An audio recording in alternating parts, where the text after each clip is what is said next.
my lane fast, call it high speed. I've been working hard, yeah, I've been working nightly. If you think you'll win, not likely. I be taking shots, yeah, cold-blooded, icy. Watching numbers grow is what I call sightseeing. In the front row, run it up when they hype me. The following grows, they know how to ignite me. Call me CEO, I've been running right, see.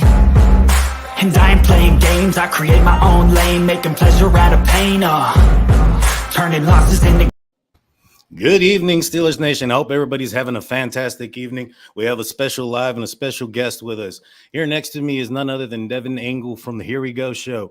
How you doing tonight, Devin? Doing good, man. Doing good. Excited to talk some Steelers football. I'm ready to get into it. Awesome, man. Me too, man. It's been a good time. I've been watching you for a while. I was talking to you off air a little bit, kind of to letting you know that I've been a fan of yours for about almost 2 years, and since you've been on the show, and I kind of seen you go through your progressions, even to when you went to your first Heinz Field game. Is that not correct? This past year? Yep. December 5th, 2021. Watched the Steelers barely smack the Ravens, but hey, we won. I'm 1-0 at Heinz Field, undefeated at Heinz Field. And I think That's we're going to awesome. get into it a little bit, maybe. But yeah. That is awesome. That is awesome. So that was your first trip there. You saw the Ravens play. That is a team. I've seen the Steelers play a couple of times there in Heinz Field. I've been dying to see them play the Ravens. I'm a season ticket holder, so I kind of aim for 2 games back to back so that I can go see them. Last year I got the Denver-Seattle game. Those 2 were back to back. And so we got out there, but I'm dying to see a Ravens game. How was the atmosphere there in Heinz for that game? So, okay, it's weird. I live in California, right? So a Sunday night football game here is at 5:20 p.m. Pacific time. But over there, it was an afternoon game, right? So for me, it would have been 1:15 here. But over there, it was, 4:15, 4:30 game. So towards the end of the game, it started turning into kind of a Sunday night football atmosphere, even though it wasn't. Right, so they got Renegade playing. Steeler fans are cheering as loud as they can, prevent Lamar Jackson from getting in sync with his guys, and it worked, man. It's crazy. Anybody who hasn't been to a game in person, it's a totally different atmosphere. Like, the fans do have an impact. I'll say that. Oh, I can imagine. Did you think that it was going to be the last time that you'd be in quote unquote Heinz Field, given the change of the name here recently? What do you think about the name change? So I was talking to you off air. I'm not too mad about it. I think we'll all get used to it. It's going to be around for the next 15 years. So, why complain? Just adjust to it. I'm going to miss Heinz, obviously, but I'm happy to say I got to see a Ben Roethlisberger win there and a Steelers win at Heinz Field in general, at least once in my life. But no, after the season, I started looking into it. I realized, this name change is probably going to happen very soon. Like, the company Kraft Heinz moved to, I think it was Chicago. So I made a video about it saying, hey, it's likely Heinz Field is done as we know it. It's going to be a new name. Acrisure, though, could be better, but whatever. It's definitely going to need a nickname. I've been thinking about it all day. Should we call it the Shore, the Ack? I don't know. It's probably going to be called Heinz for the next 10 to 12 years before they finally get accustomed to it. So Renegade, how was that atmosphere? Did you know it was happening? Did you realize that the lights had turned off on the jumbo screen, or were you prepared for it? So I had never been to a Heinz Field game ever. So I forgot about Renegade. I went there. I was just excited to see a Steelers-Ravens game. But then I heard, oh, mama, and I'm like, oh, crap, this is happening. And then I whipped my phone out, started taking a video. The fans around me were singing. It was crazy. The Steelers were getting hyped up on the sideline. I would kill to see that again.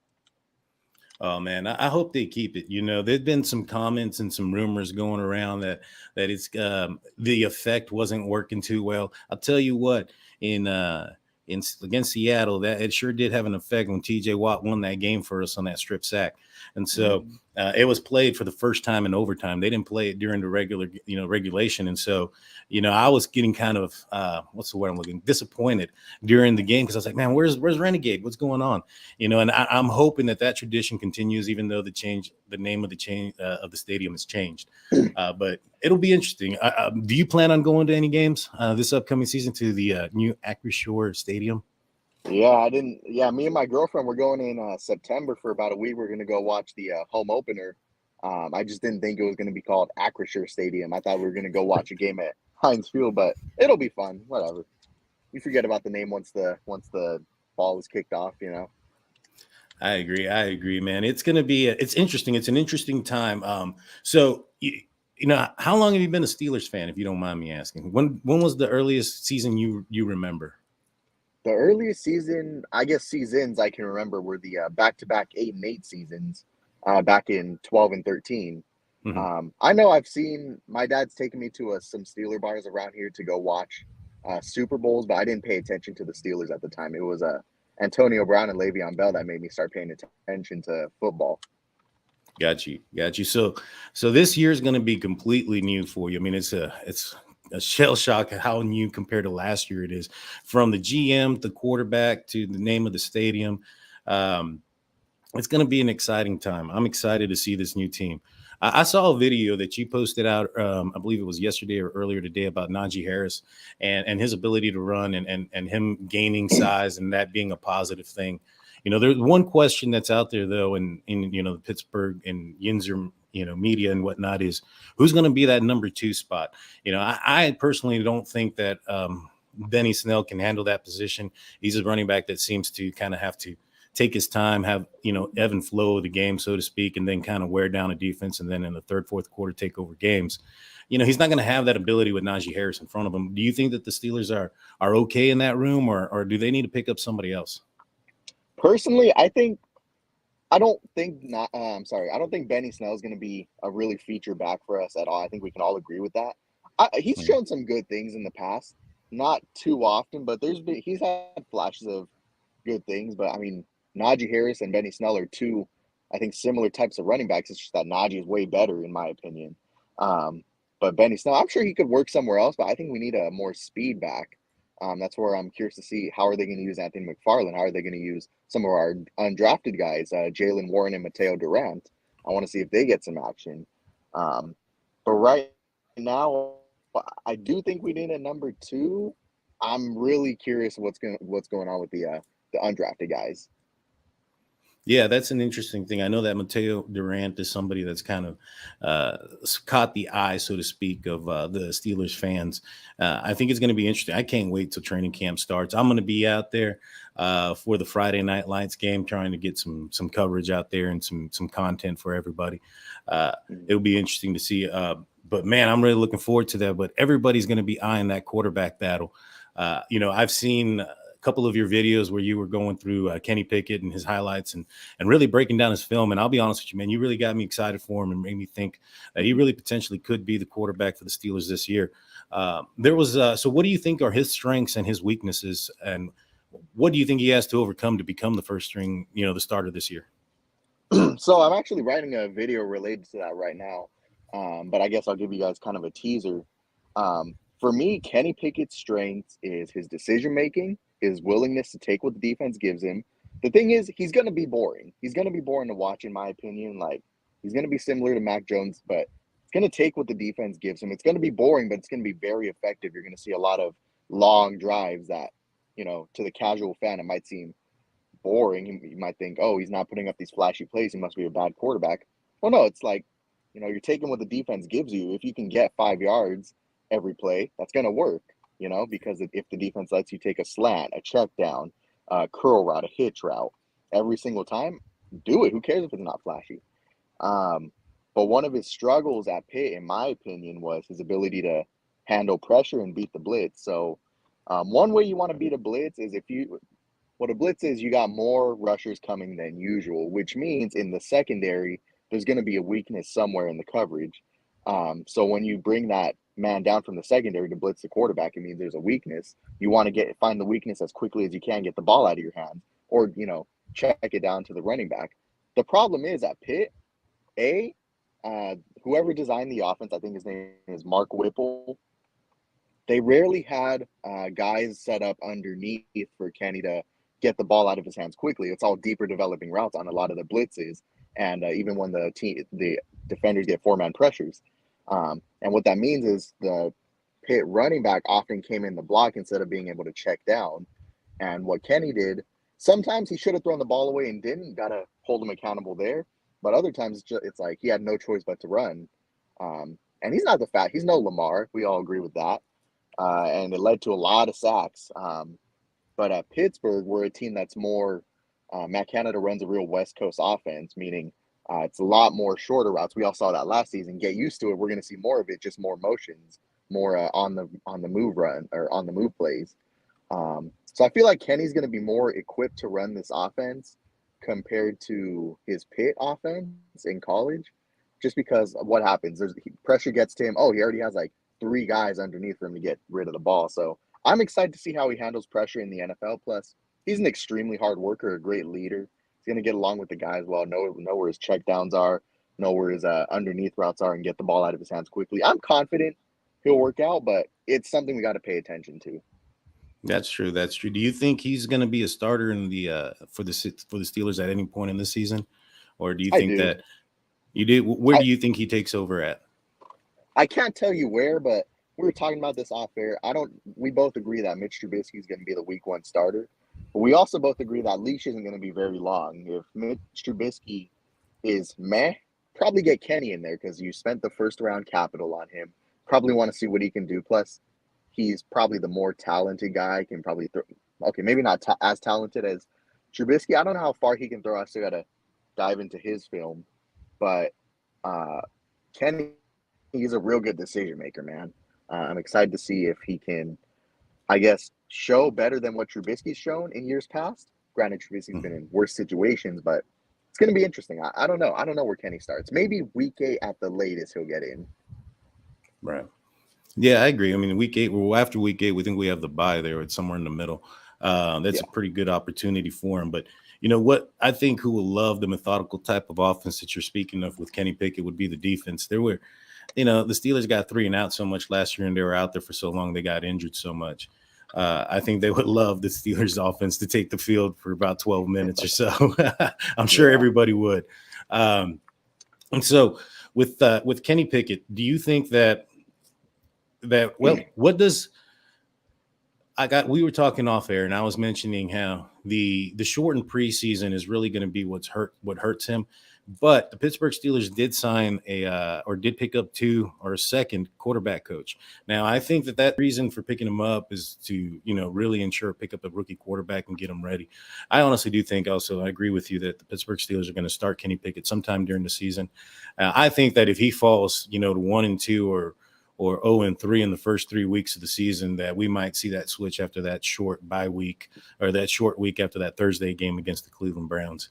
And so, but have you always been a fan of Kenny Pickett? Were you going for Kenny Pickett draft night? Was that who you wanted, after pick 19 was selected and all the quarterbacks were available? So before, this was during, I think the latter, I was writing videos about this when I was when I'd gone back from Pittsburgh. I was in on Kenny Pickett. Kenny Pickett was my pick a few months before the draft, but then watching film, I was like, oh my God, this guy's another maybe a little bit less capable Justin Herbert. And then I heard more, I guess, knowledgeable people about the quarterback position talk about Kenny. He's less talented, blah, blah, blah. And I was like, okay, you know what? I probably have to defer to their opinions. They know what they're talking about more than me. But this is before I fully dove into Kenny Pickett film. I didn't do that till recently. So obviously a lot of rumors came out. Malik Willis was the Steelers guy. I was all in on Malik Willis draft night. So when I was getting paranoid. Oh, are the Panthers going to take him? Are the Falcons going to take Malik? And then we got to pick 20, and oh my God, all 3 quarterbacks. Well, both the quarterbacks on the board, Kenny and Malik Willis. So I was sitting there. I was on a live stream with the Steel Twins and Cold Steel, and we were all watching the draft together. And I'm sitting there waiting for Franco to call Malik's name, and then I look down, and the Pittsburgh Steelers draft Kenny Pickett, and I'm like, what? So now Kenny Pickett's a Pittsburgh Steeler. So obviously the Steeler fan in me begins coping with it. And then as I started thinking more and more about it, I was like, hang on, this actually could work really well. Instead of having to wait 3 years for a guy like Malik Willis to be ready, we have a guy that can be good day one, probably. And this is before I dove into his film then. I started thinking about, okay, if this guy's a hard worker, he's a good leader. And then I dove into his film. I'm real confident in Kenny Pickett, man. I see people talking about his hand size, why he's going to fail. He's not talented. The hand size thing to me is nonsense, in my opinion. I, Yeah, I, I got smaller hands than him, and I throw a ball just fine. Like anybody who's thrown a football, it's nonsense. People talk about, oh, Kenny's hand size led to fumbles. No, it didn't. Did you watch the fumbles? Had nothing to do with hand size. I watched the fumbles, every single one of them. It's nonsense, man. It's nonsense. The real criticism I have of Kenny is how will he handle pressure, and that's what I'm waiting to see. Yeah, that's kind of the same thing that I've seen in some of his highlights. I feel that especially there was one play that ended up turning into a highlight where he threw off of across his body into the end zone and turned into a completed touchdown pass. However, he had a open slant over the middle with a hot rod on a blitzer. Had he just thrown it, he didn't have to do the theatrics, so to speak, to get to the end zone. But that comes with experience. He's got, quarterback coaches. Now he's in a professional team with a professional coaches. Now has 2 quarterback coaches behind him. I think that's going to help his development pretty good. As far as his talent or abilities, I've always thought that was crazy that people were trying to evaluate his ceiling when he hasn't taken a snap. And, there was, I don't watch college football a lot. I don't follow it quite often. But after we drafted Kenny Pickett, I look back at years previously to this last one because, everybody knew this last year because he broke out. He had 40 plus touchdowns, less than 10 interceptions, and was really, a Heisman finalist and did very well. But what happened the years before, and he was plagued also by a lot of drops from his receivers. And so I wouldn't be surprised if the reason why it appears that he's throwing the ball, maybe not with so much velocity as other quarterbacks might be because of the ability of the catching of the team around him. Outside of their one receiver who left to California, I don't think they had the biggest threats when it came to the catching abilities. And so I've seen a couple clips of him recently throwing the ball in drills. And the guy looks like he's gained some weight. He looks thicker, he looks bigger, he looks stronger, and he was throwing some absolute heat to the receivers. And so I think if he can put it all together, he's going to be a very good quarterback for us. The Pittsburgh Steelers saw him next door for 5 years. They saw his development. They saw where he was heading in his trajectory. That's the one thing that I liked about this position was that the Steelers did their due diligence. They went through every quarterback, went and spoke through all of them, and they had their opportunity at every single one of them and chose Kenny Pickett. So it'd be one thing if Malik Willis was taken by the Saints or was taken by the Panthers beforehand. Then everybody's going to wonder, was it really Kenny Pickett that they wanted? Yada, yada, yada. Now we don't got to worry about that. We just have to put in faith in the team. One thing that I say a lot is that, Coach Tomlin, the only thing that he, kind of has to prove at this point in his career is he hasn't developed a franchise quarterback. He had Ben Roethlisberger. Ben Roethlisberger was already a franchise quarterback when Tomlin became the head coach of the Pittsburgh Steelers. And I think that they're going to put a lot of pride and effort into Kenny Pickett to succeed. And I look forward to it. I'm excited about it. I can't wait. Who do you think his primary weapon is going to be, though? Do you think it's going to be Deontay Johnson? Do you think maybe I think it's going to be Pat Freiermuth over the middle. Who do you think his best weapon is going to be? Who's going to be that blanket that he's going to have? I think it could. I very well do think it could be Pat Freiermuth. Another guy to keep your eye on would be George Pickens, because one of his skills, one of his, I guess, best talent, not talents, one of his best skills is separation, and that's something a few of our guys in years past, like Chase and Deontay, really haven't gotten. It's all been like contested catches, it seems like. But George Pickens, he's really technical when it comes to getting separation. He's not the fastest guy, but he will get separation on a defender, and that's. I'm not going to compare him to Jordan Addison out of Pitt, who was a stud, but one of Jordan's skills was also getting separation. Now, it was by different reasons. He was way faster than everyone else, but George Pickens is going to get that separation. He's going to be open a lot. He's always, I would say, oftentimes going to be a good decision for Kenny to throw to.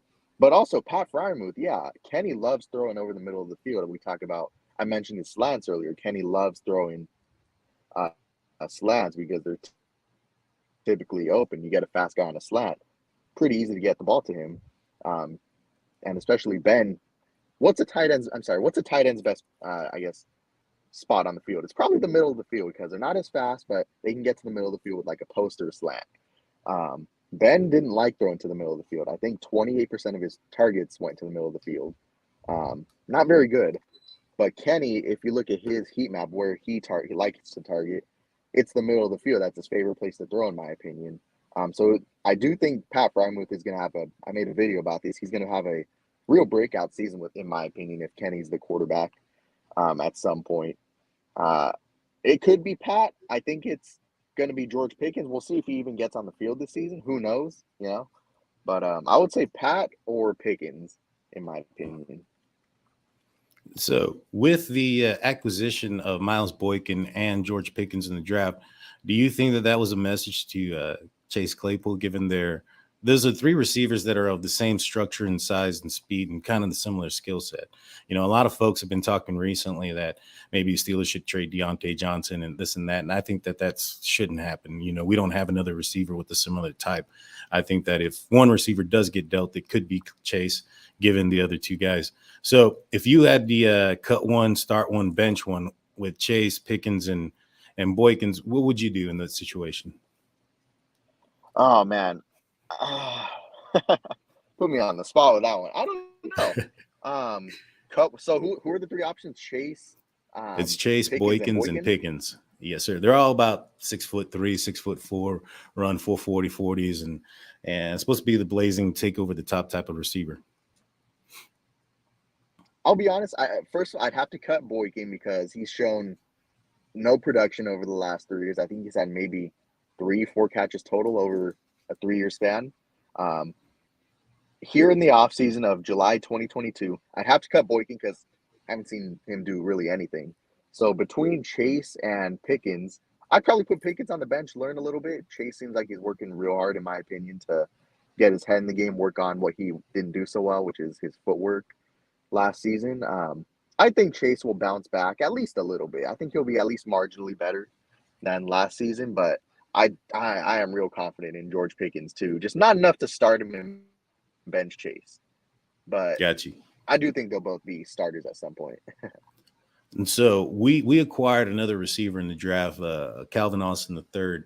Where do you see him, getting any playing time, and what position? I don't think he's an outside guy. I think maybe in the slot. Where do you see him playing? Probably in the slot, like you said. I talked about this on my channel. He's clearly a very different build of a receiver and type of receiver than the other three guys. Like Deontay, he's really your route runner kind of guy. Not going to get the most separation, but if he runs a damn good route, like you saw that Ravens game where he ran that one zig route, caught the game-winning touchdown. I was there. That was pretty cool. And then you got Chase, who's a real contested catch kind of guy. Obviously, he didn't have a great 2021, but I think he'll bounce back. He's a real contested catch kind of guy. He's your real, I guess, freak of nature in terms of build. And then you've also got who else you got? George Pickens, who I think will be a starter at some point. He's your real separation kind of guy, in my opinion. But we don't have that speed demon until you bring in Calvin Austin, who I think, how are you going to guard those four guys, right? Yeah. You got to have four damn good corners you got to have three damn good corners to stop Deontay, Chase, and Pickens all at once. Then you got to have a fourth guy to, stop Calvin Austin, who's a speed demon. So it's like, I think Calvin Austin is going to be a kind of a hidden weapon compared to the other guys. It's like, how do you stop all four of those guys? It's going to be fun to watch. Well, for sure. I'm excited to see him. I think he's going to have a huge impact in the jet sweep game. I think his size might be an advantage running behind 6 foot plus linemen. It's going to be hard to see him. And so he might get an open area and get going. And so I'm excited to see what we have. I think that our offense is full with young, skilled positions. I know we've gotten a lot of flack here recently because we spent most money on the defense. But I think that, we've built a team kind of similar to what, other championship teams have done. If you look at the Cincinnati Bengals, they got a quarterback that's on a rookie contract. They got a receiver on a rookie contract. Most of their money went onto the defense with the acquisitions like just Mike Hilton and whatnot. You look at even the Ravens right now, they're going through it, trying to pay Lamar Jackson, going through that situation. But up until recently, he was on a rookie contract. I don't understand why the heat has been coming for the Pittsburgh Steelers. But, I think that this year, we're going into the season very underrated. I think it's a good thing. you've been a Steelers fan, throughout the Ben Roethlisberger, era. We've not really been this under the radar throughout that time. How do you feel about being looked upon in this manner, as we're expected to be in the top 10, picking in the top 10 next year? How do you feel about that?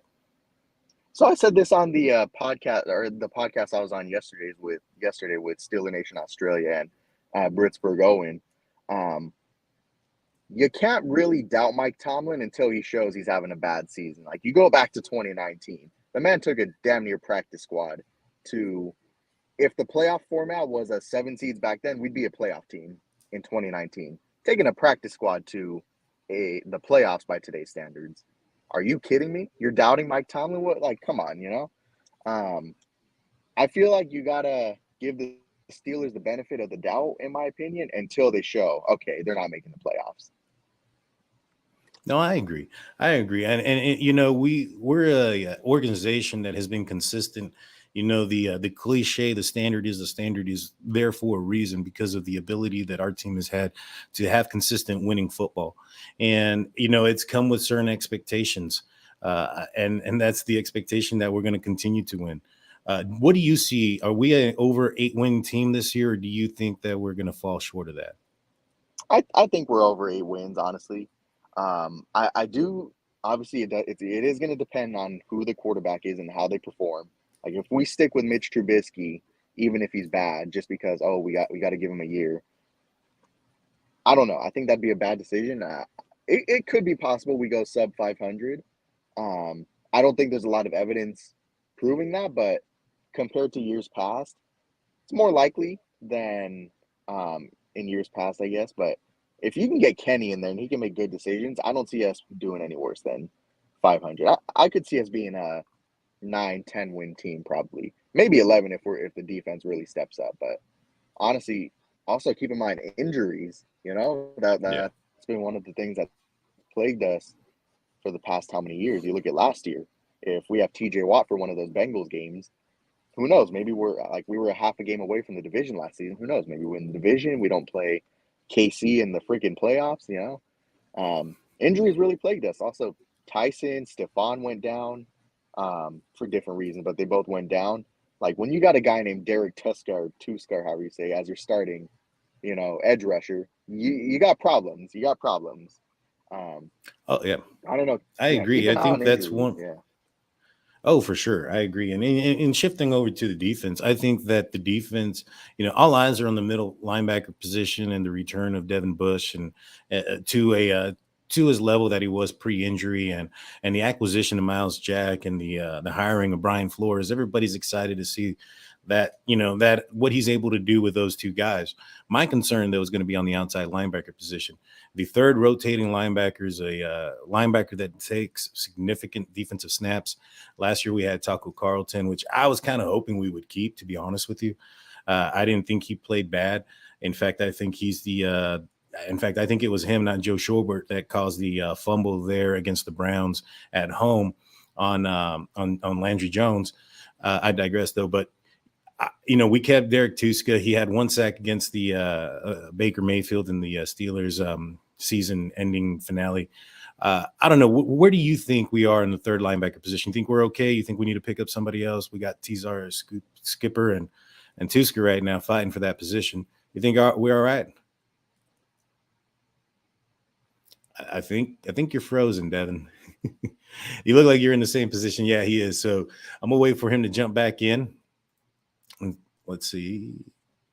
You there?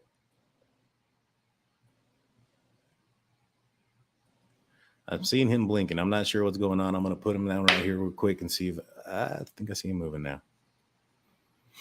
Well, while he's getting that ready, I'll kind of talk a little bit about the Steelers. So, I agree with Devin there when it comes to what Coach Tomlin was able to do in 2019. He took basically a practice squad team to the damn near the playoffs, and had the Steelers had the seventh round, or the NFL had the seventh round in the playoffs, we would be in there.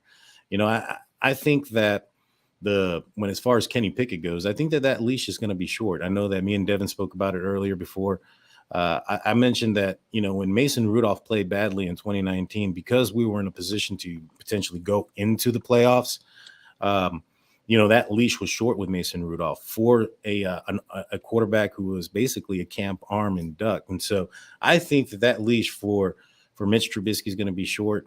I don't think that when you have the reigning defensive player of the year in TJ Watt, you just paid so much money to Mika Fitzpatrick, and you have Cam Hayward, who should be a first ballot Hall of Famer as well. You don't risk, a losing season on a quarterback that may or may not be ready. Are you back with us? I want to make sure that you're good to go. I am. Can you hear me? I can hear you. I know you blinked out there for a little bit. It's all good. Yeah, sorry about that. I just got off of work. I'm parked by a park right now. So I guess the connection went out or whatever. Sorry about that. No problem. Let's get back into it. Yeah, and so man, I forgot where we were at, but now I remember. So how do you feel about that third outside linebacker position? Are you comfortable with who we have, or do you feel that we might need to pick somebody up? So our top three guys right now are obviously TJ Watt, who is an alien. You got Alex Highsmith, who's been solid, and then you got Jannard Avery, who, we got to see what he is, but seems he was okay with the Eagles. But after that, who do we have after that? I don't even know off the top of my head. We have Tuska and Skipper. Okay. Yeah, like I said, man, injuries could really screw us over. If we lose TJ Watt and our starting outside linebacker, opposite Alex Highsmith is Jannard Avery, we're screwed. we're in a bad position. Am I comfortable with it? No. Straight up. Tuzar, I mean, he's a preseason god, obviously, but other than that, what has he done really? Like, he was with the Giants, had a cup of coffee over there. Now he's back with us. I know some fans like him. I still got to see him perform on the field during some meaningful snaps. So I don't know. If TJ goes down, I'm not real comfortable with our depth. Just hope TJ doesn't go down. Oh, I agree. My concern though is that, there was many times last year that we had TJ Watt, Alex Highsmith, and Melvin Ingram on the field at the same time. We don't have a Melvin Ingram on the team anymore. And, filling that position with a Derek Tuska or a Jannard Avery or a Skipper is going to leave somebody weak. Speaking of Alex Highsmith, he had 6 sacks last year. He had, Chris Wormley had 7. Where does Alex Highsmith need to go this year? How many sacks does he need to have to be considered a great season or a good season for him? Honestly, I couldn't tell you. I'm more of an offensive mind. I don't pay as much attention to the defense as I do to the offense. So if you told me Alex Highsmith was an elite pass rusher, I'd probably believe you. If you told me he was bad, I'd probably also believe you. So I don't know. Obviously, you want a guy to improve in his third year. I don't know. Probably, I mean, sacks are I wouldn't say overrated, but if you have 10 sacks, but you also sucked at stopping the run, what does it matter that you had 10 sacks? You also allowed how many hundreds of yards on the run? That's just an off the top of my head example, but can he be reliable? Can he stay healthy? And can he make the plays that we asked him to make? I think that's something to pay attention to. I agree. It'll be interesting. I don't criticize him or I'm concerned about it. I just feel that he definitely needs to step it up. It's a 17-game season. He should be hitting at least, 10 to 12, in my opinion. Bud Dupree was hitting somewhere around that range in his last 2 years before, or was even on pace for something even higher. I think he was on pace for like 18, the last season he was with us until his ACL popped. And so, if he can kind of get on pace with that, given the fact that a lot of attention is going to be on TJ Watt, a lot of attention is going to be on Cameron Hayward. Now that we have Ogunjobi, he's going to have to, the attention is not going to be on him. He's going to have those one-on-one situations with the tackle, and he's going to have to make those, beat those one-on-ones. And so I'll be excited to see it. But since let's go back to the offense then. Connor Hayward, where do you see him on our offense? Do you see him playing this year? His skill set's a little bit different. He's a lot shorter than the typical tight end that we have, but he also is a lot more mobile than the typical tight end. He can run. So do you see him playing any significant offensive snaps? Do you see him more on the special teams this year, or do you even see him making the 53? I see him making the 53. I mean, first of all, you're going to cut Cam Hayward's brother. Good luck with that. But also, I think he's going to have more of a role on special teams, in my opinion. Will he get some offensive snaps? Maybe on some gadget plays. But this is Matt Canada. We're talking about one of the most boring offensive coordinators in the league. How many gadget plays are there going to be? I'm sure he'll have some kind of a role in the offense. Not too much, I'd imagine, but that's just a baseless opinion. I don't know. I don't have evidence to back that up. I'd imagine he'll play a much bigger role on the special teams compared to the offense. Mm-hmm. So do you think they'll keep him in the tight end, or do you think if he plays offensively, or do you think they'll push him in more towards that fullback position? They gave him 83, so I'm thinking they're keeping him in the tight end room. I think that was he came out and said that the Steelers gave him that number. I think that was a notice to the fans that he's a tight end, not a fullback. First of all, I gotta say this. Really, Connor Hayward getting number 83 feels a little disrespectful to Heath Miller, in my opinion. I just got to get that off my chest. But also, I think you have to choose a position, in my opinion, whether it's fullback or tight end. I don't think it really matters. I'm sure we'll see him at the fullback position plenty. That said, we don't really use the fullback too much. So he's probably, just because we don't use the fullback position a lot, we're probably going to see him at tight end, if anything. But I'd imagine at some point we'll see him at fullback. But in my opinion, I feel like they give it to him just to say, yeah, he's mostly a tight end, but he'll also get plenty of fullback snaps. That's just my opinion. I don't know if there's any evidence to back that, but we'll see. No, I agree. When I saw him get number 83 at first, before I found out that was a number that was given to him, I initially had flashbacks to Kendrick Green wearing 53. I was like, no, what are you doing, man? You can't do that so soon with such a legendary player. But speaking of Kendrick Green, do you think that he's going to give some competition to Dotson for that left guard position, or do you think Dotson has it locked up? I know that's the other offensive battle going into training camp that everybody has eyes on. I won't say Dotson has it locked up, but I do got to say he's probably winning it. Like, if I had to give you a percentage, I'd probably say there's an 85% chance Dotson wins. But look, I was higher on Kendrick Green coming before the season started last year. I was pretty high on Kendrick Green. I thought he was real athletic. I thought he blocked pretty damn well as a center. I was clearly wrong there. We all agree with that. But he's definitely guard. He said it. Coaches have said it. Ben has said it. Guard is his more natural position. So I do think he'll give Kevin Dotson some real competition there. I don't think Kendrick wins it, but it'd be interesting to see. Yeah, I was kind of what's the word? I'm confused about the way they aligned the offensive line last year. You were pushing Dotson, who was naturally a right guard, to the left guard position. You were pushing Kendrick Green, who was naturally a left guard, to the center position, and it was just kind of weird. And I guess that's probably half the reason why Adrian Clem didn't finish the season as the offensive coordinator. I mean, as the offensive line coach. Do you think that the acquisition of James Daniels and Mason Cole is going to be that much of a difference this year, or are we going to struggle like we've done in recent years in the run? Because I think the offensive line is going to be key for our running game. Well, I'll say this. I don't know how good Mason Cole is. I'm sure anything's an upgrade over Kendrick Green. Let's be real. How much of an upgrade? I have no idea. But even Mason Cole, like, not the greatest. What was he, center and guard over at Minnesota? Not the greatest offensive lineman in the world based on what other people are saying. I haven't seen him play. I will say that he did contribute to what's his name, Dalvin Cook having over 200 yards on us in the first half versus Minnesota. We don't talk about that game, but Mason Cole was a role player there.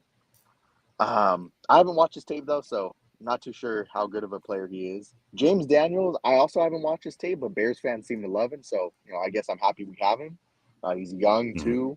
Bears, I guess, didn't want to pay him. I'm not too sure. I don't remember why he left Chicago, but I'm happy we have him. Probably going to be an upgrade over Trey Turner, who's getting older. I know he just signed with the Commanders, which is also a weird name to say. I do think the offensive line is going to be at least marginally better, if not way better than last season. How good? I have no idea. Like I said, at least marginally better, I'd imagine. I understand. I get it. We have a question from the live chat for you.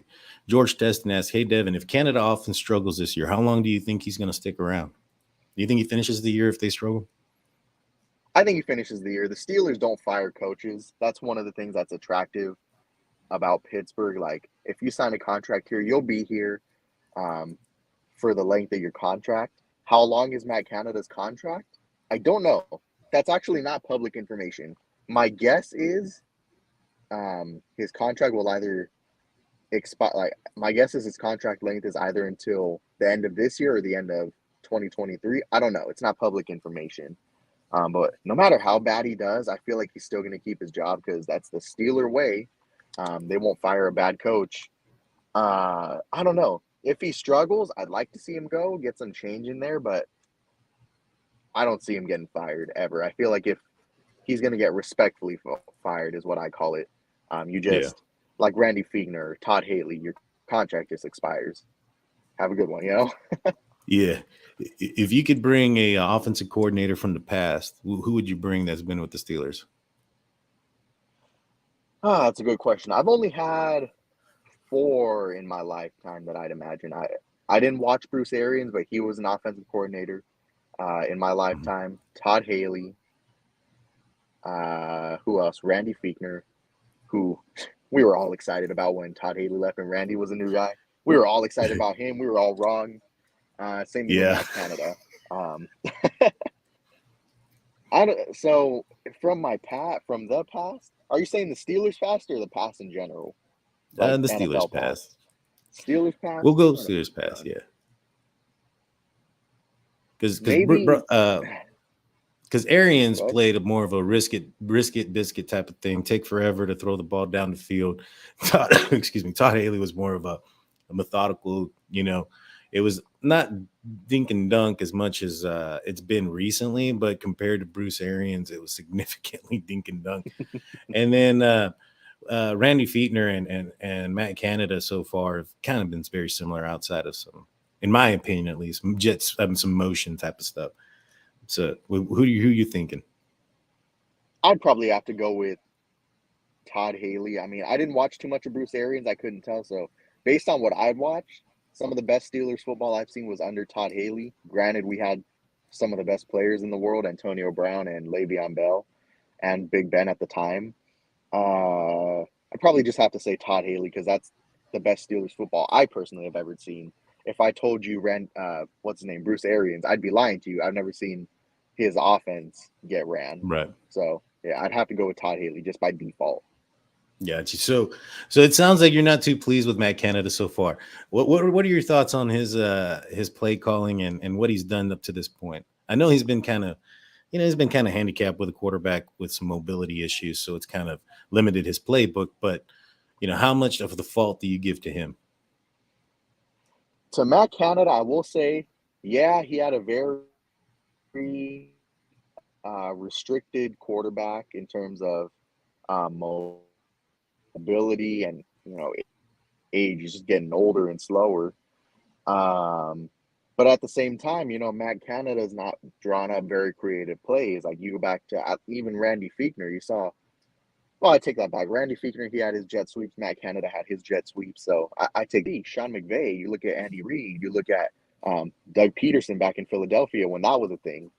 Those are very creative offenses that all seem to work.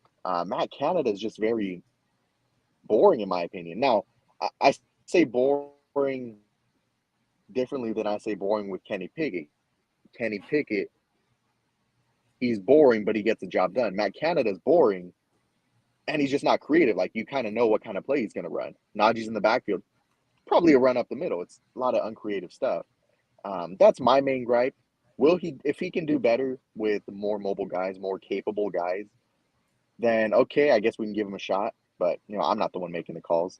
I hope he can do better with more capable quarterbacks. I agree. I think that he's going to have his opportunity. I think Canada likes to do a lot of run pass option and where the quarterback may be part of that option.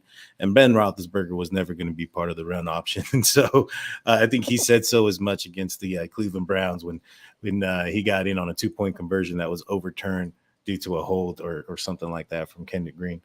It'll be exciting, man. I can't wait for this season to start. I'm looking forward to all these battles. I'm looking forward to all these things. I'm looking forward to, the Steelers going 4-0. I'm really predicting that. I think that the Pittsburgh Steelers are going to win the AFC North this year. I think they're going to surprise some teams and win over 10 games, regardless of who's at quarterback. I think that Mitch Trubisky is a talented quarterback, talented enough that with the players that we've put around him and the defense that we have, he's really going to have to fail and really be a poor quarterback to fail with this offense. And that's where I'm thinking we're going to be at. But, we're coming close to the end of the show. And so before I let you go, please give us a record prediction where you think we'll fall in the division and let everybody know where we can find you.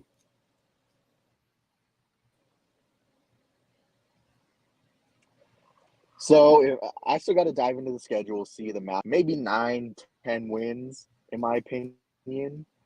I don't really see us doing too much better than that. This is a really good AFC. Granted, we're not playing some of the stacked AFC teams like Broncos and the Chiefs. We're not going to see them.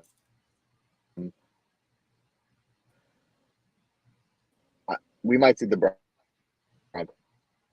I don't remember the schedule off the top of my head. I'd imagine we play the Raiders. 9 or 10 wins. In terms of the division, do we win it? I don't know. A lot of people are down on Cincinnati. I think they're doing good things. That hurts to say, but one problem I had with we play the Raiders. I don't know. Yeah, we play the Raiders. In terms of the division, I don't think we win it. I think we get second place, but maybe a 7th or 6th seed, just off the top of my head. Yeah, it's going to be a fun season. It's going to be a fun season. Yeah, I can't wait, man. Do we play the West? No, we don't play the West, right? We play the South, Cincinnati, the AFC I think South. real good. No. Okay. No. That's not too bad. No, I'm sorry. We play the East because we're playing Buffalo and we're playing the Patriots this year. That's true. That's right. Yeah, so we played Buffalo, we played the Patriots. That's a little. I mean, more those are the bad two teams that are than tough. the South, but yeah, the Dolphins could be real good too.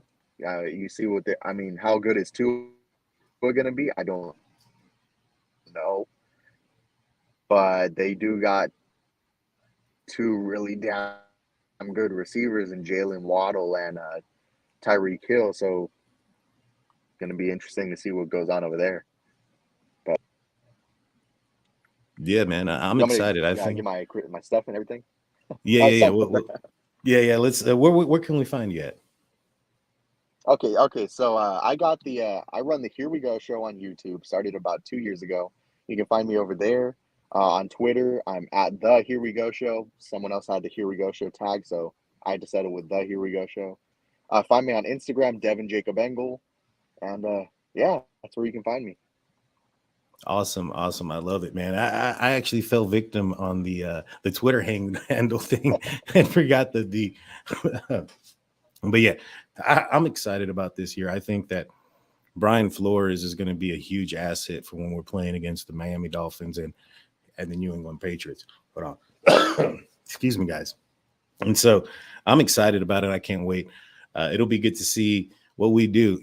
It's the season's right around the corner, and I can't wait. With that being said, guys, this is Daniel J. This has been State of the Steelers. I want to thank Devin Engle. We're going to be heading out and closing it off.